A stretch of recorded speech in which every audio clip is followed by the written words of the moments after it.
तो वो वाइब्रेशंस इतनी वायलेंट हो जाएंगी कि दो एटम्स के दरमियान जो बॉन्ड था वो एटम्स इतने जोर जोर से वाइब्रेट करेंगे कि उनके दरमियान जो बॉन्ड है वो टूट जाएगा और एंजाइम का जो ग्लोबुलर स्ट्रक्चर है वो डिस्ट्रॉय हो जाएगा। और जब एंजाइम का ग्लोबुलर स्ट्रक्चर डिस्ट्रॉय हो गया, इसका मतलब यह है कि एंजाइम डीनेचर हो गया।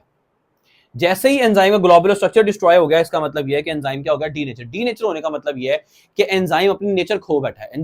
डी मतलब रिमूवल, नेचर मींस कि उसकी नेचर क्या थी, उसकी नेचर थी ग्लोबुलर प्रोटीन था एंजाइम।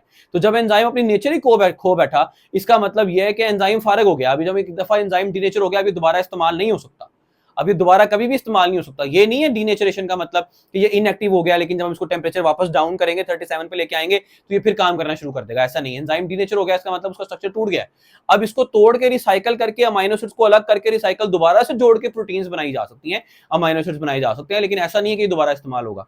तो क्या बात हुई इसमें? बात ये हुई कि भाई टेम्परेचर इंक्रीज करने से रेट ऑफ एंजाइम एक्शन बढ़ जाएगा। रेट ऑफ एंजाइम एक्शन क्यों बढ़ गया? क्योंकि उससे काइनेटिक एनर्जी मिल गई मॉलिक्यूल्स को, तो उस मॉलिक्यूल्स वाइब्रेट करना शुरू हो गए और उससे कोलिजन्स बिटवीन एंजाइम और सबस्ट्रेट बढ़ गई और एंजाइम ने इजीली सबस्ट्रेट को तोड़ दिया। दूसरा क्या हुआ कि एक्टिवेशन एनर्जी कम करने में हेल्प मिल गई। वो कैसे? वो इस तरह समझ लें कि अगर ये एक पहाड़ है जिसको हमने ओवरकम करना है और ये वही पत्थर जो मैं पहले एग्जांपल देता हूँ, इस बॉल को मैंने यहाँ से यहाँ लेके आना है, तो अब एक तो एंजाइम ने एक्टिवेशन एनर्जी को कम कर दिया, एंजाइम के होने ने एक्टिवेशन एनर्जी को इतना कर दिया फॉर एग्जांपल। तो जब मैंने हीट दी तो वो हीट भी फॉर्म ऑफ एनर्जी था, तो उस हीट के देने से इस एनर्जी जो चाहिए थी अब मुझे ओवरकम करने के लिए, तो वो तो बहुत थोड़ी रह गई, तो सबस्ट्रेट फॉरेन प्रोडक्ट में कन्वर्ट होना शुरू हो गया। तो हीट के मिलने से एक्टिवेशन एनर्जी को ओवरकम करने में हेल्प मिलेगी और एंजाइम एक्टिवेशन एनर्जी को इजीली ओवरकम कर लेगा और फॉरेन सबस्ट्रेट प्रोडक्ट में कन्वर्ट हो जाएगा। तो हीट जो है ना वो काइनेटिक एनर्जी दे रही है, एक्टिवेशन एनर्जी को कम कर रही है, कोलिजन्स बिटवीन एंजाइम सबस्ट्रेट बढ़ रहा है, लेकिन एक हद तक अगर ज्यादा बढ़ाया ऑप्टिमम टेम्परेचर से तो फिर क्या होगा? The vibrations become so violent, इतनी ज्यादा खतरनाक हद तक वाइब्रेशंस बढ़ जाएंगी, इतनी ज्यादा वायलेंट हो जाएंगी कि एंजाइम का जो ग्लोबुलर स्ट्रक्चर है वही डिस्ट्रॉय हो जाएगा और हम बोलेंगे कि एंजाइम इज डीनेचर्ड। तो एंजाइम जो है वो खराब हो गया। इसी बात को हम इस ग्राफ से एक्सप्लेन करते हैं, ये बुक में बना हुआ है। तो आपको शॉर्ट क्वेश्चन में ये भी आ सकता है डिफाइन ऑप्टिमम टेम्परेचर, ये भी आ सकता है कि how temperature effects the rate of enzyme action, ये भी आ सकता है कि what is meant by denaturation of the enzyme, और ये भी आ सकता है कि draw the graph showing the effect of temperature on the rate of enzyme action. तो आपने ये ग्राफ बना देना। अब इस ग्राफ में अगर हम देखें कि हम 0 डिग्री सेंटीग्रेड से शुरू हुए, हमने एक्स एक्सिस पे टेम्परेचर ले लिया इन डिग्री सेंटीग्रेड, हमने ये टेम्परेचर ले लिया यहाँ पर, और वाई एक्सिस के ऊपर हमने रेट ऑफ एंजाइम एक्शन ले लिया। तो जब हमने टेम्परेचर को बढ़ाया 10 से 20 किया तो rate of enzyme action almost double हो गया। ये मैं आपको डॉट लगा के इसलिए शो कर रहा हूँ, ये बुक में डॉट नहीं लगे हुए, ये मैं आपको दिखाना चाह रहा हूँ कि रेट कितना है। फॉर एग्जाम्पल हम रेट की यहाँ वैल्यू ले लेते हैं कि यार यहाँ पर 10x रेट था, यहाँ पे 20 टाइम्स रेट बढ़ गया, यहाँ पे 30 टाइम्स रेट बढ़ गया, फॉर एग्जाम्पल हम ले लेते हैं।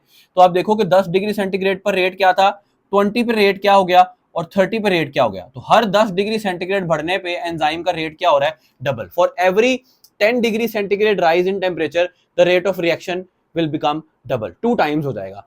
लेकिन 37 डिग्री सेंटीग्रेड तक जब हम ऑप्टिमम टेम्परेचर पे पहुंच गए, अब ये rate of enzyme action maximum है। ये हमें किस तरह पता चला? ये ग्राफ की पीक आ गई, ये ग्राफ ऊपर जा रहा है, ऊपर जा रहा है, ऊपर जा रहा है, यहाँ पे आके इसकी पीक आ गई। इसका मतलब ये maximum rate of enzyme action, इस पे एंजाइम काम कर रहा है, ये वो टेम्परेचर है जो उसका optimum temperature that is 37 degree centigrade. अब जब इससे ज्यादा बढ़ाया टेम्परेचर को तो फौरन ग्राफ नीचे आ गया। इसका मतलब ये कि एंजाइम ने फौरन काम करना छोड़ दिया और रेट ऑफ रिएक्शन फौरन नीचे आ गया। क्यों नीचे आया? क्योंकि एंजाइम डीनेचर हो गया। एंजाइम क्यों डीनेचर हुआ? क्योंकि इसका टेम्परेचर आपने बढ़ा दिया। तो जैसे ही आप 37 डिग्री सेंटीग्रेड से अगर 40 तक भी जाते हैं, 40 का मतलब है 106 बुखार, अगर 106 बुखार आपको बॉडी में होता तो आप काम नहीं कर सकते। क्यों नहीं कर सकते? क्योंकि आपकी बॉडी के एंजाइम ही फंक्शन नहीं रहेंगे। अगर आपके एंजाइम ही फंक्शन नहीं रहेंगे तो आपका मेटाबॉलिज्म रुक जाएगा, मेटाबॉलिज्म रुक जाएगा तो आप मर जाएंगे, तो डेथ हो जाएगी। क्यों हुआ ऐसा? इसलिए हुआ क्योंकि एंजाइम डीनेचर हो गए। तो क्या एंजाइम का टेम्परेचर 37 से ज्यादा बढ़ाया तो एंजाइम डीनेचर हो गए? तो 37 से कम करेंगे तो एंजाइम डीनेचर नहीं होंगे? कम करने से भी डीनेचर हो सकते हैं, लेकिन 37 से हमने कम किया 30, एंजाइम इनएक्टिव हो जाएंगे, काम करना छोड़ेंगे, लेकिन डीनेचर नहीं होंगे। 30 से 20 कर दिया, एंजाइम काम करना मजीद छोड़ेंगे लेकिन डीनेचर नहीं होंगे। 20 से 10 कर दिया, मजीद काम करना छोड़ेंगे लेकिन डीनेचर नहीं होंगे। हाँ, अब जब हम 0 डिग्री सेंटीग्रेड पे आ गए, दैट इज फ्रीजिंग टेम्परेचर, जब हम फ्रीजिंग पॉइंट पे आ गए पानी के, जब हम फ्रीजिंग टेम्परेचर पे पहुंच जाएंगे 0 डिग्री सेंटीग्रेड पे आके, अब एंजाइम जो है ना वो डीनेचर हो जाएगा। 0 डिग्री सेंटीग्रेड पे आके एंजाइम डीनेचर हो जाएगा। अब अगर आप चाहो कि ये एंजाइम दोबारा काम करना शुरू कर दे, टेम्परेचर आपने बढ़ाया, एंजाइम दोबारा काम करना शुरू कर दे, तो एंजाइम काम नहीं करेगा, ये अब फारिग हो गया है। अब ये रिसाइकल होगा और दोबारा से इससे अमीनो एसिड्स बनेंगे और दोबारा से इससे एंजाइम बनेगा। अब ये एंजाइम काम नहीं करेगा। अगर आप 20 डिग्री सेंटीग्रेड पे थे, ले आए, एंजाइम काम करना छोड़ गया था, आपने टेम्परेचर दोबारा बढ़ाया 37 पे ले गए, वो दोबारा काम करना शुरू कर देगा, डीनेचर नहीं हुआ। तो डीनेचुरेशन के लिए पॉइंट हाई टेम्परेचर ज्यादा खतरनाक है लो टेम्परेचर की निस्बत। लो टेम्परेचर में कौन से टेम्परेचर पे जाके एंजाइम काम करना बिल्कुल छोड़ देगा, डीनेचर हो जाएगा, फ्रीजिंग टेम्परेचर पे जाकर 0 डिग्री सेंटीग्रेड के ऊपर, ठीक है। डीनेचुरेशन आप लोगों ने भी देखी, आप सबने एग को फ्राई किया, जब आप अंडे को फ्राई करते हैं, अंडे को तवे पे डालते हैं, तो उसमें एल्ब्यूमिन है, जो एग व्हाइट है वो एल्ब्यूमिन है, जैसे ही हम उसको डालते हैं वो ट्रांसपेरेंट होती है, जैसे हम डालते हैं साथ ही वो व्हाइट हो जाती है। तो असल में क्या हुई, प्रोटीन्स कोआगुलेट हो गई, प्रोटीन्स जम गई, प्रोटीन्स डीनेचर हो गई।